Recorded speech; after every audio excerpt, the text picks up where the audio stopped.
안녕하세요.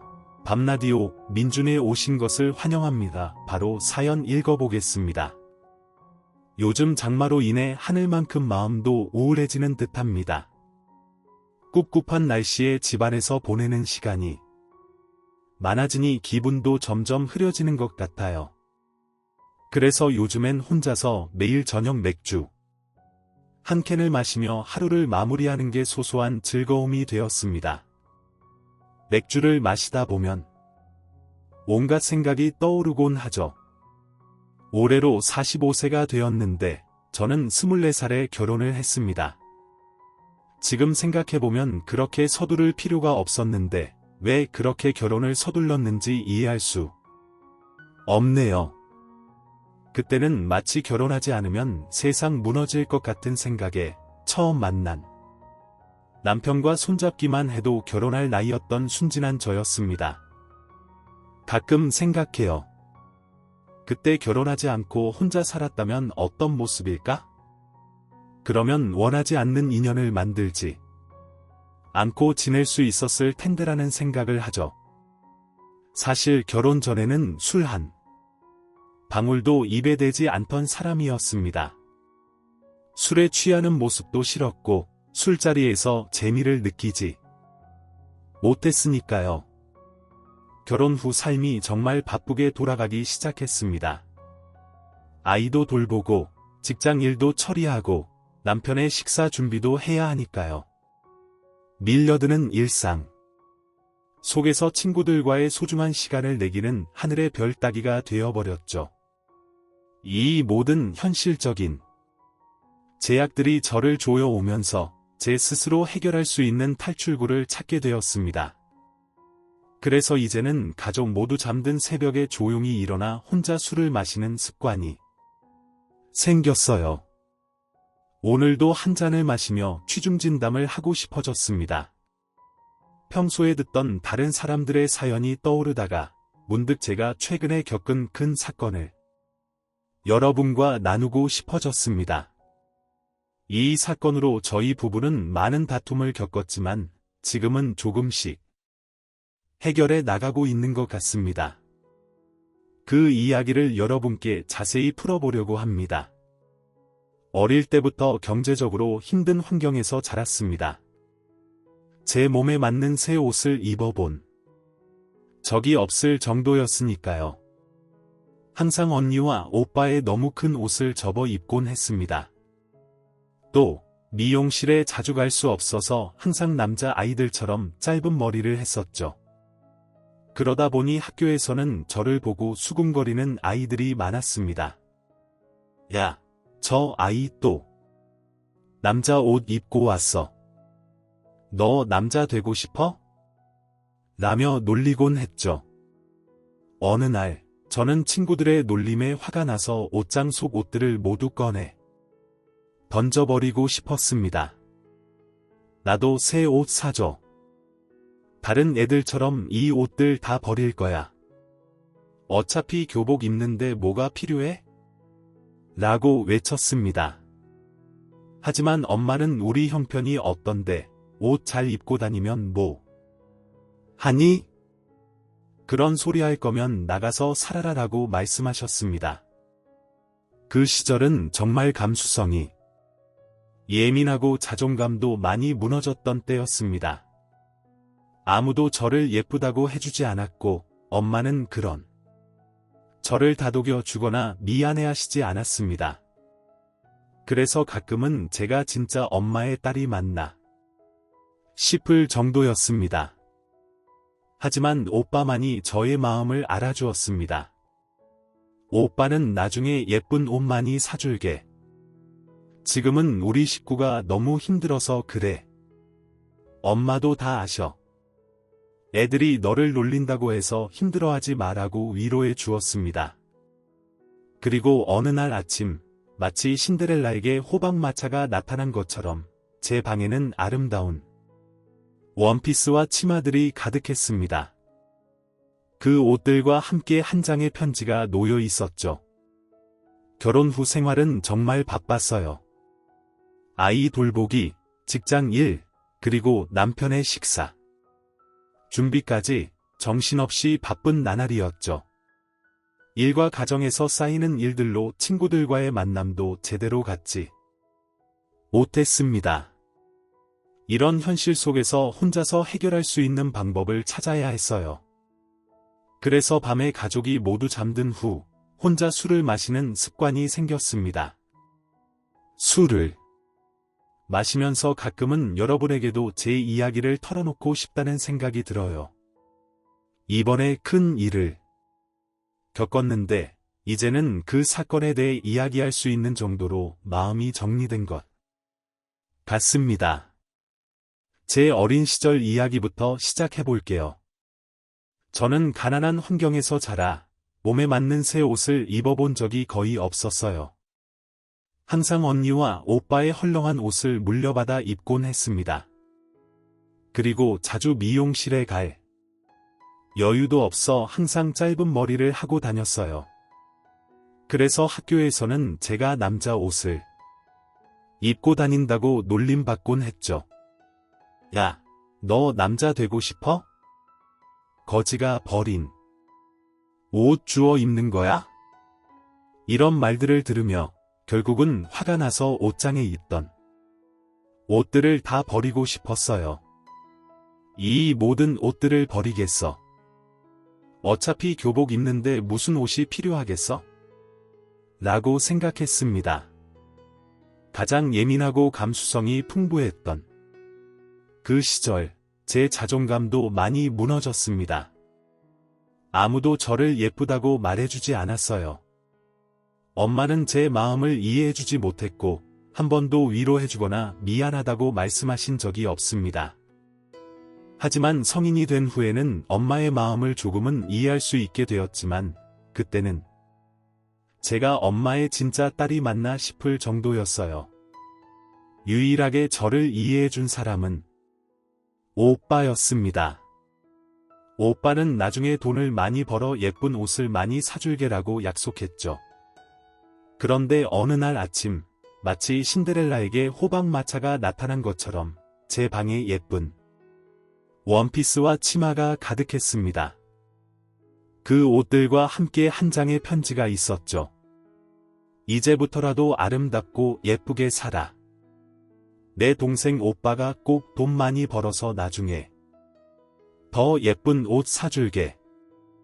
그런데 나가보니 우리 집이 엉망이 되어 있었어. 엄마는 집안을 뒤져가며 이놈의 자식, 내가 어쩌다 도둑을 키웠나 하셨지. 엄마, 무슨 일인데? 하자 언니는 비난하는 듯한 말투로 오빠가 집을 나갔어 하더라고. 너는 무슨 말을 들었어? 왜 그런 거야? 하지만 그날 오빠가 남긴 편지에 대해서는 말할 수가 없었어. 오빠는 가족을 위해 자신이 이렇게 살 수 없다고 생각했나 봐. 그런데 엄마의 비상금을 가져가면서 모든 일이 꼬여버렸어. 거기에다가 제가 새 옷을 사다 놓았다는 말을 하면 엄마가 더 화를 낼 것 같아서 모른 척했지. 엄마가 죽기 전에 모아둔 비상금을 가지고 나간 거야. 우리 집에서는 이제 첫째 아들은 죽은 것으로 간주하고 살 거야. 알겠어. 앞으로 그를 찾지 않을 거야. 엄마의 매서운 말씀에 저도 모르게 속상해서 궁금해하지도 않았어. 오빠가 왜 그랬는지, 오빠는 나에게도 항상 그랬어. 왜 그러는지 한 번도 물어보지 않았어. 항상 싫다고 해도 가난해서 어쩔 수 없다고만 했어. 하지만 그게 힘든 건 가난한 게 아니라 엄마가 마음을 이해하지 못해서야. 마음을 이해해주지 않아. 슬픔도 여유가 있어야 견딜 수 있어. 오빠도 장학금 받아서 대학 가고 싶었는데 엄마가 절대 안 된다고 했지. 이 시골 구석에서 일하는 게 얼마나 싫었겠어? 오빠는 항상 학교에서 상위권이었고 학원 한 번도 다니지 않고 스스로 공부해 고등학교를 졸업했는데 많은 제안을 받았음에도 불구하고 엄마의 반대로 공장에서 일하게 되었어. 그때 오빠가 엄마에게 울면서 말했어. 엄마, 몇 년만 기다려봐. 나 직장 들어가서 우리 가족 도울게. 내가 다 책임질게. 그러니까 4년만 기다려줘. 그 말을 나도 할 거야. 4년이란 시간이 그렇게 쉽지 않아. 지금 아이들 학비가 천지인데. 제대로 살자. 대학은 아무나 가는 게 아니야. 넌 어떻게 내 생각만 하니? 동생들이 둘이나 있는데. 첫째로서 그날 오빠가 울던 소리가 저도 처음 들은 것 같아. 오빠는 나이 차이가 많이 나서 가끔 아버지 같기도 했어. 저에게는 너무 큰 어른이었는데 그때의 절망적인 얼굴이 잊혀지지 않아. 그날 이후로 오빠는 마치 넋을 놓고 사는 것 같았어. 결국 참고 있던 게 터져버린 거야. 너 아버지랑 똑같은 놈이야. 엄마는 아버지 생각에 몸을 떨며 말하더라고. 아빠랑 달라. 오빠는 너무 다른데. 하지만 엄마는 그래. 그렇게 잘났으면 앞으로 내가 가장 이 집안 잘 끌어가보자 하셨어. 심지어 아빠랑 똑같은 짓을 한다고 하셨지. 아니라고 생각했어. 오빠가 남긴 편지에는 정말 진심이 느껴졌어. 얼마나 깊은 고민에 잠겼었는지 동생을 생각하며 준비한 옷을 입지는 못했지만 비밀스럽게 보관해왔어요. 그 순간 그가 남긴 옷을 통해 애틋한 마음을 전해주고 싶었나 봐요. 오빠가 곧 돌아올 것이라 믿었지만 몇 년이 지나도 소식이 없었어요. 엄마는 오빠가 돌아올 줄 알고 기다렸지만 결국 오빠를 용서할 수 없었던 것 같아요. 아버지가 떠났을 때의 기억과 오빠의 행동이 겹쳐서 엄마의 마음에 상처를 더 깊게 했죠. 그럼에도 불구하고 오빠는 가지고 간 돈이 마음에 걸렸는지 엄마 통장에 몇 배로 많은 돈을 보내왔어요. 하지만 엄마는 돈만 보내면 다 해결될 거라고 생각하느냐, 미안하다고 해도 부족할 판에 하며 화를 내셨어요. 그때 비로소 엄마에게 오빠가 남긴 옷에 대해 털어놓았어요. 엄마, 이제 용서해도 되지 않을까? 사실 오빠가 떠날 때 이 옷을 사줬어요. 저는 아직도 오빠를 닮은 사람을 보면 혹시 같은 팔찌를 하고 있지 않을까 살펴보게 돼요. 엄마는 우리가 길을 잃지 않도록 모든 것을 팔아 마련한 그 팔찌, 나이가 들어서도 결코 버릴 수 없어요. 우리 남매는 그것이 엄마의 보호하려는 마음임을 알고 항상 소중히 간직해왔죠. 어쩌면 지나치는 오빠가 볼 수 있을지도 모른다는 희망을 가지고 나이가 들어도 그 팔찌를 빼고 다니지 못했어요. 결혼식에 오빠가 왔으면 좋겠지만 그때 오면 나도 내 결혼식에 안 갈 거야 라고 생각했어요. 결국 오빠를 찾지 못하고 이른 나이에 결혼했죠. 늘 가슴속에는 첫째 오빠와 결혼해 살고 있을지 궁금해하면서 지냈어요. 엄마도 겉으로는 용서하지 못한다고 하셨지만 오빠가 어떻게 살고 있는지 항상 걱정하셨어요. 가끔 오빠가 보내오는 돈은 엄마에게 그가 아직 살아있다는 안도감을 주었죠. 죽지 않은 자식을 가슴에 묻고 사는 부모의 마음이 얼마나 아플까요? 저는 30이 넘도록 오빠의 존재를 그리워하며 살았어요. 특히 결혼 후에는 오빠가 더욱 그리워졌어요. 시어머니를 만나면서 더욱 그랬죠. 24대 어린 나이에 어떻게 알았겠어요? 그런 저를 마치 짐짝처럼 대하면서 이제 일을 2배로 하고 빨리 벌어라 하셨죠. 너는 몸뚱이 하나만 가지고 왔지만 젊음을 불태워가며 가족을 일으켜 세워야 해라고 하셨어요. 그 부분은 태우 씨와 상의해서 시어머니의 말씀대로 하면 되겠죠. 내가 모든 것을 가르쳐 주는 건데 그 대가로 수업료라도 받아야 하지 않겠어? 라고 생각했어요. 오빠가 집을 나간 것이 가족에게 큰 문제처럼 느껴져 그 일로 계속 문제를 삼더라고요. 그 일은 저희 가족 모두에게 상처가 되었어요. 엄마도 이런 말은 어디서 배웠는지 자식이 잘 나가고 집안이 멀쩡한데 왜 집을 나갔느냐고 물어보더라고요. 너는 결혼해서 도망친 거나 마찬가지지 않느냐고. 우리 아들이 널 시궁창에서 구해줬으니 감사하다고 고개를 숙이고 살아야 잘난 척하지. 마, 오빠가 있었으면 시어머니한테 본때를 보여줬을 텐데. 어릴 때 엄마와 다툴 때마다 내 편을 들어준 오빠가 더욱 그리워지더라고. 매일같이 집에 들락거리며 청소하는 방법까지 제 방식대로 가르치는 시어머니를 보니 한계에 다다르더라고요. 청소기. 살 생각하지 마. 내가 부자 집에서 살았던 것도 아니잖아. 모든 걸 내 손으로 해야 해. 이런 상황이 반복될 때마다 남편에게 말해보지만 시어머니는 남편 앞에서는 전혀 다른 얼굴을 하니 점점 포기하게 되더라고요.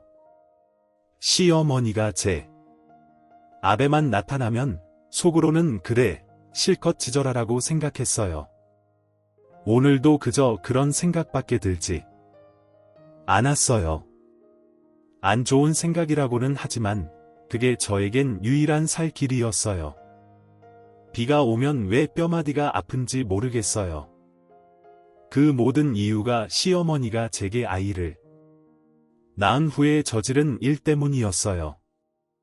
아이 낳은 고통이 시어머니 얼굴 보는 것보다 낫더라고요.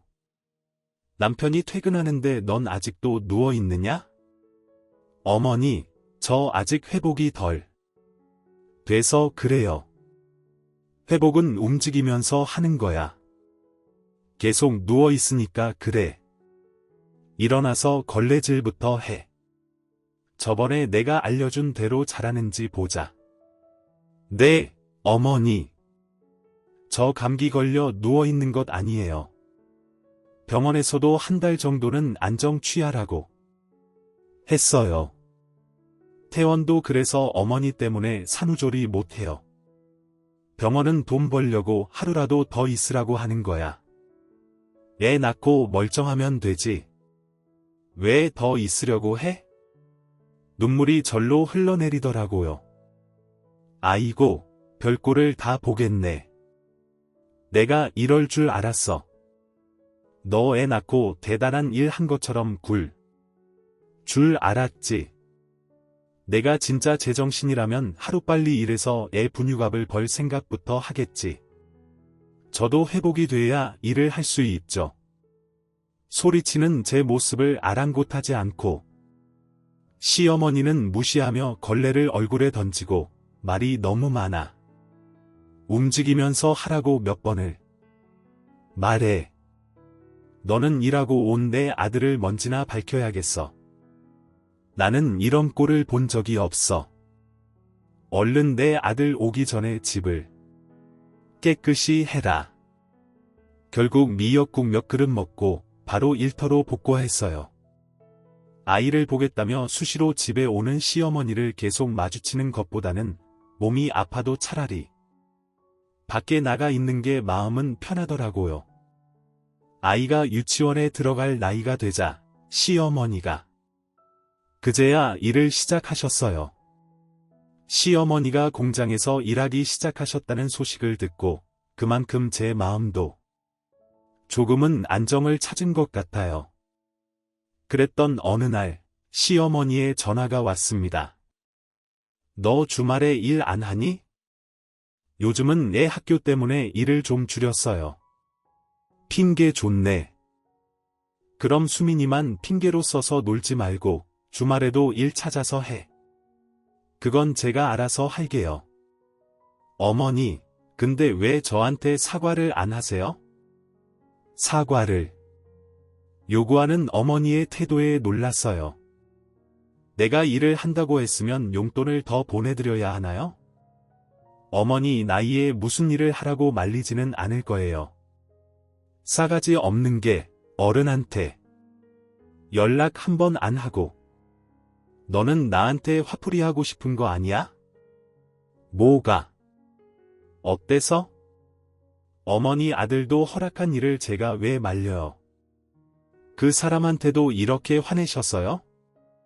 왜 저한테만 이러세요? 차라리 화풀이 하고 싶다고 솔직히 말하세요. 이게 이제 큰 소리치네. 이런 옥지 이제는 저도 안 들어드리려고요.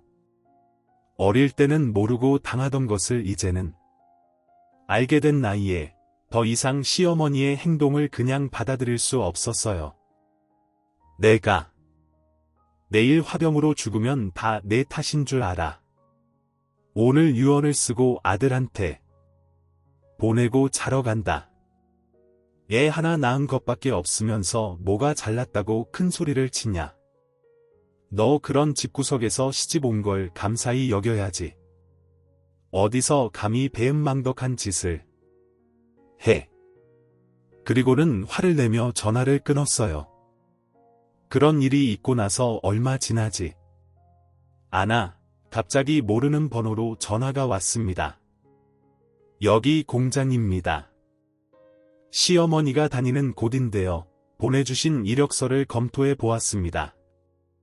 제 이력서요? 며느리라고 잘 봐달라고 부탁하셨나요? 면접을 보고 싶다고 하셨는데 전화 연결이 안 돼서 제가 시간을 조정하기 어렵게 됐습니다. 이 일로 인해 저는 더욱 단호해질 필요가 있다는 것을 깨달았어요.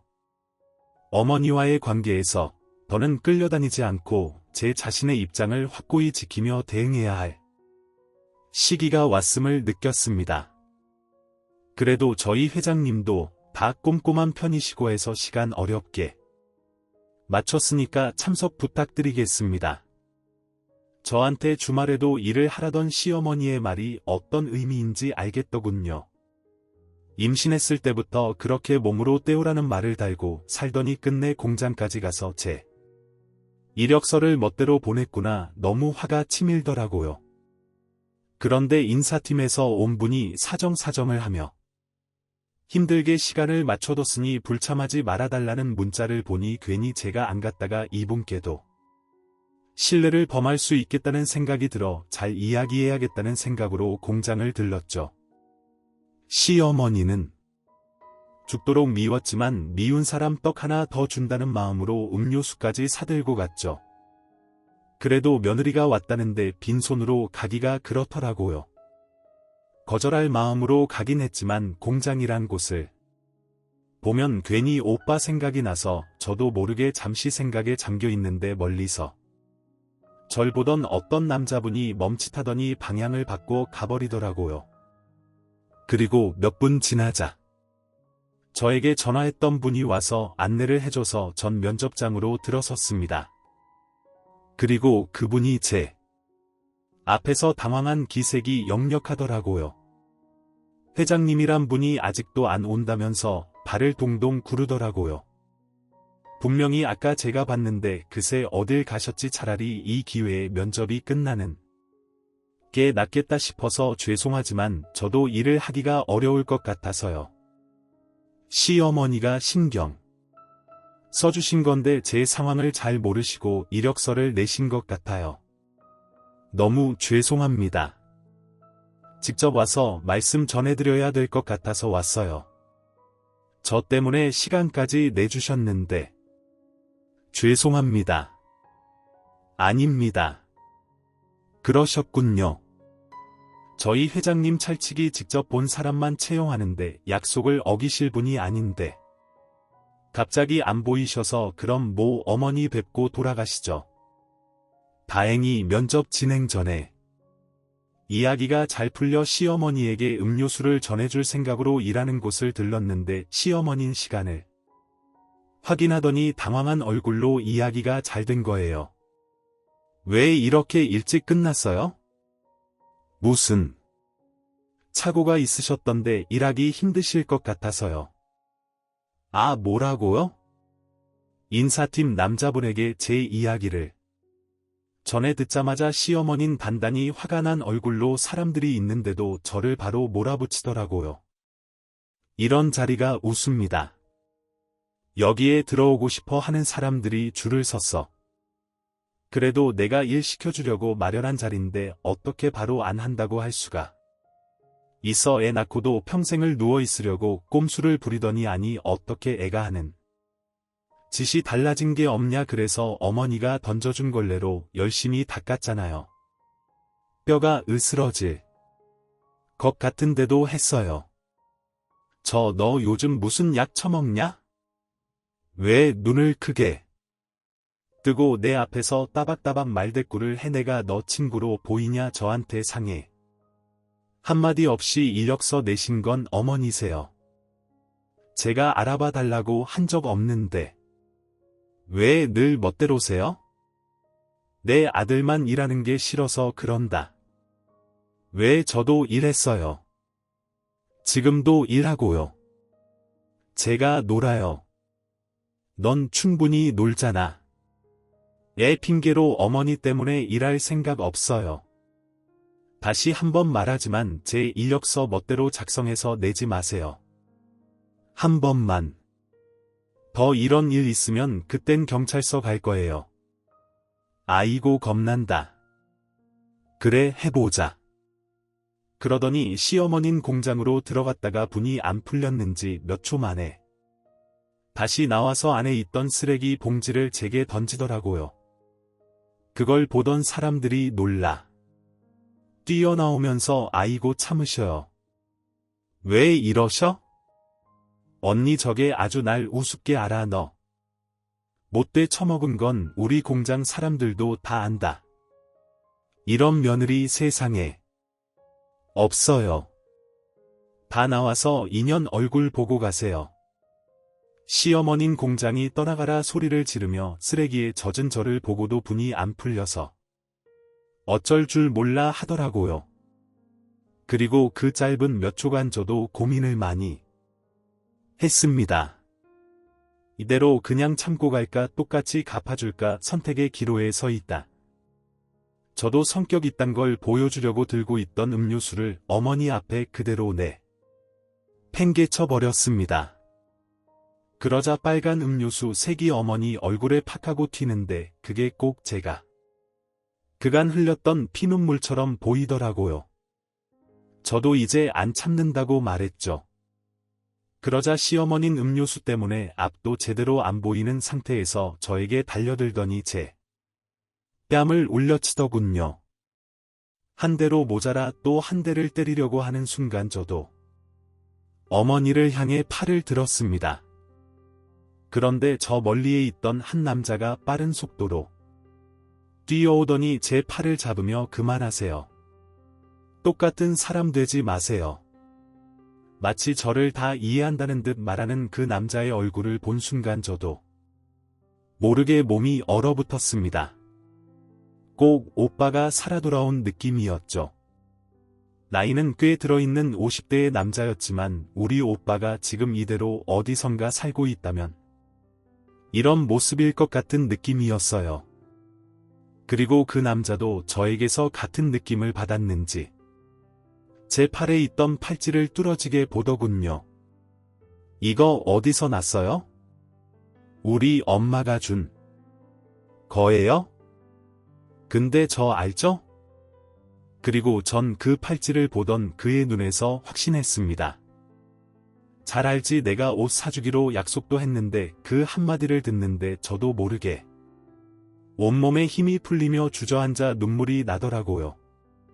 오빠도 20년이 넘게 그리워하던 동생을 보더니 엄마와 싸우며 서럽게 울던 그날처럼 제 팔을 부여잡고 펑펑 울더라고요. 그토록 서러운 날마다 보고 싶었던 든든한 오빠. 어린 나에겐 아버지와도 다름없던 오빠를 보니 한없이 어린 아이가 되어 그간 시어머니에게 당한 일을 다 일러 바치고 싶은 마음까지 들었죠. 우리 둘은 한참을 공장 바닥에 주저앉아서 울다가 뒤에서 다가온 시어머니 때문에 겨우 정신을 차렸습니다. 무슨 영문인지를 몰라 하던 어머니는 쭈뼛대더니 다가와 말을 걸더군요. 아, 회장님, 아니 우리 며느리랑 아는 사이예요. 그리고 금방까지 제 뺨을 치던 모습을 본 오빠는 인자 회장님에서 바로 저희 하나뿐인 오빠로 돌변하더군요. 잘 알죠? 하나뿐인 제 동생입니다. 왜요? 제 손을 꼭 잡고 사람들 앞에서 당당히 소리치는 걸 보더니 거기 있던 모든 사람이 놀라 우리 둘 주변으로 다가오질 못하더라고요. 그리고 주변에서 수근거리는 소리가 들렸죠. 회장님이 그렇게 찾던 동생이 있다더니 그분인가 보네. 가족 만나면 같이 산다고 그렇게 열심히 일하더니 이제야 만났네. 내가 다 눈물이 난다. 그리곤 시어머닌 더 당황해서 말을 잇지 못하며 동생이라고요? 어떻게 아는 동생인데요? 지한테는 오빠가 없는데 예전에 집 나가고 하니 그러면 그 오빠세요? 누가 요즘 세상에 며느리라고 뺨을 때립니까? 내가 일하는 곳에서 이런 일이 벌어진 이상 당신 선처는 없어요. 뭐라고요? 아니 그리고 당신 개인정보보호법도 몰라요. 누가 허락도 없이 개인정보 적힌 이력서를 멋대로 회사에 제출하냐고요. 내가 이게 제대로 알려줄 테니까 사람 함부로 대하면 인생 어떻게 되는지 똑똑히 배우세요. 나는 우리 가족 건드리는 사람 가만 안 둡니다. 그러려고 내가 일한 거예요. 아셨어요? 평소답지 않은 단호한 태도로 고함을 치는 오빠를 보자 옆에 사람들이 더 놀라서 시어머니에게 눈치를 주더라고요. 회장님 화내시는 거 봤어요. 잘못했다고 하세요. 빨리. 시어머니는 바로 당황하면서 무릎까지 꿇더군요. 아이고 잘못했습니다. 회장님 무식한 제가 여기 와서 할 줄 아는 거라곤 공장 일밖에 없는데 몰라서 그런 거예요. 그렇게 좋은 분이 왜 이러세요? 내 동생 함부로 한 게 누군데 금방 소리치던 것처럼 제대로 싸워보세요. 내 두 눈으로 본 이상 하부는 꿈도 꾸지 마세요. 제가 한다면 하는 거 잘 아시죠? 예. 너 회장님한테 제대로 말해봐. 아니라고 우리가 감정이 쌓여서 그런 거지. 가족끼리 이럴 일 아니잖아. 콩가루 집안 무서운 거 이 기회 보여드릴게요. 아니. 무슨 콩가루야. 콩가루가 이렇게 잘나가는 회장님이 있는데 콩가루 집안에서 못 만들고 왔다고. 뼈마디 아프게 일 시킨 사람이 당신이잖아. 내가 당신 때문에 청소기 하나 못 사고 살았던 사람이에요. 그래서 이제 우리 오빠 덕 좀 보려고요. 당신한테 귀한 것처럼 나도 우리 오빠한테 귀한 동생이거든요. 내가 잘못했어. 우리 좋게 풀자. 미안했어. 내 동생이 더 말하기 싫다는데 그만 가시죠. 그리고 이분 일단 징계받아야 할 사유 충분하니까 당분간 회사 못 나오게 해줘요. 예, 회장님 알겠습니다. 빨리 나오세요. 회장님 며느라 내가 잘못했다 하라는 대로 다 이렇게 집안 이야기한 것도 안 해. 입이 잘못이지. 그래 뺨이라도 때려. 그래서 마음 풀리면 때려. 응, 당신 몸에 내 손 대서 더럽히기도 싫어요. 돌아가세요. 이런다고 달라질 거 없으니까 변호사를 구하시는 게 빠를 겁니다. 그렇게 저는 어릴 때처럼 오빠가 만들어준 호박마차를 타고 시어머니라는 인간이 없는 행복한 세상으로 떠나는 기분이 들었습니다. 많은 말하지 않아도 그간 오빠가 가족들을 위해 얼마나 일하고 묵묵히 용서받길 기다렸는지 그 세월이 거친 손에서 그대로 느껴지더군요. 무슨 일을 이렇게 많이 했어? 손이 이게 뭐야? 오빠가 약속한 거 지키고 싶어서 계속 일만 했지. 가족들 안 보고 싶었어. 결혼은 엄마랑 우리 동생들 아니었으나 이렇게 일도 안 했어. 결혼도 포기했다. 그래도 몇십 년 만에 다시 가는데 건물 하나 사서 제대로 가고 싶었어. 우리 가족들 같이 살 수 있는 대로 그거 마련하고 싶어서 1년씩 미루다 보니까 너무 늦어졌네. 나한테 오빠는 아빠였는데 갑자기 가버려서 내가 얼마나 기다렸는 줄 알아. 그래도 나는 오빠 믿었어. 정말 알지. 나도 우리 막내가 맨날 걱정되더라. 이 녀석이 옷도 한 벌 안 사 입고 울고 있는 건 아닌가 싶어서 그래도 예쁘게 잘 지내줘서 좋다. 빨리 가족들부터 만나 엄마 기다려. 그날 오빠 손을 잡고 가장 먼저 간 곳이 엄마 집이었죠. 오빠도 뭔가 하나 제대로 일어서 갈 생각을 하다 보니 마음처럼 안 된 것 같았어요. 어느새 50이 넘는 나이에 엄마를 보게 됐죠. 말로는 다신 안 본다던 엄마도 오빠 얼굴을 보자마자 말없이 끌어안으며 공장에서 저를 보듯 한참 울더라고요. 그리고 오빠가 좋아하던 반찬이며 고개를 훌쩍거리면서 준비하는데 웃음이 터지더라고요. 돈 갖고 나갔다고 다시는 오빠 안 본다더니 누가 그래? 다 갚은 지가 언젠데. 그렇게 우리 가족은 오빠가 돌아왔다는 기쁨의 말로 다 할 수 없는 행복을 맞이하게 됐어요. 그간 여자들 셋이 살면서 오빠의 빈자리를 말은 못해도 다 느끼고 있었던 터라 오빠에 대해선 말 한마디도 안 하던 언니까지 펑펑 울더라고요. 그리고 오빠는 우리 가족이 살 건물이라며 다 같이 모여 살자는 제안을 했고 시어머니에 대한 것도 엄마에게는 비밀로 해두고 제대로 벌을 주겠다면서 저한테도 마음 단단히 먹으라 하더라고요. 그리고 공장 일을 봐주는 변호사에게 이 일을 의뢰해서 시어머니는 전 재산에 가까운 돈을 물게 됐고 저는 그날 남편에게도 확실히 얘기를 했죠. 나보고 이해하란 말 하지 마. 그리고 이 일에 대해 당신도 힘들 것 아니까 이대로 정리하는 것도 생각해 봐. 내가 아들 노릇까지 뺏을 생각은 없거든. 당신한테 봐달라고 하기도 염치가 없더라. 솔직히 내 가족 지키고 싶어. 여보, 엄마도 이 기회에 제대로 반성할 시간이 필요할 것 같아. 당신 오빠가 하자는 대로 해. 나도 그 결정 따를게. 진심이야. 당신 오빠가 하는 거 보니까 내가 다 부끄러워지더라. 진짜 당신 아끼는 사람이라면 이렇게 하고도 남을 일을 난 계속 엄마 핑계로 빠져 있었잖아. 미안해. 결국 남편도 쉽지 않은 결정을 내렸고 그렇게 시어머니는 며느리와 끔찍이 아끼던 아들, 손주까지 한순간에 모두 잃게 됐죠. 그리고 저도 오빠를 만나 한 번도 여유롭게 살지 못했던 지난날이 다 과거가 돼서 지금 상황이 너무 편해졌지만 남편에게도 오빠를 못 보고 살았던 지난날을 그대로 겪게 하는 것 같다 많은 생각을 하게 되더라고요.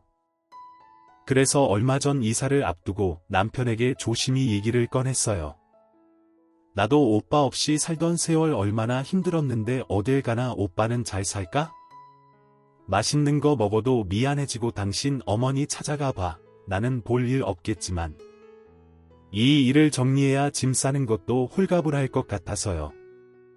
저는 밉지만 모자지간 0까지 끊게 만드는 건 아닌 것 같아서 이 일까지 제대로 마무리 지어놓고 오빠가 마련해준 보금자리로 떠날까 합니다.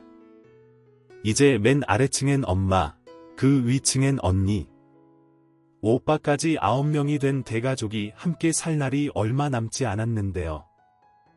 매일 그 생각을 하면 이제 혼자 쓸쓸히 술 마실 날도 얼마 안 남았다는 생각이 들어 괜히 설레기도 하고 그러네요.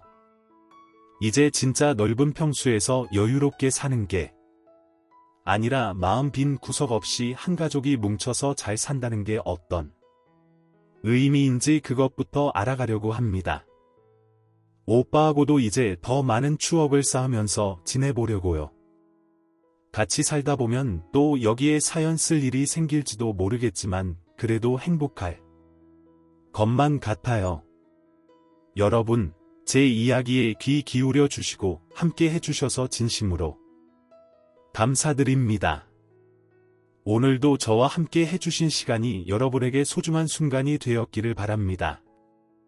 다음 영상에서도 여러분을 만나 뵐 수 있기를 기대하며 그때까지 건강하시고 행복한 시간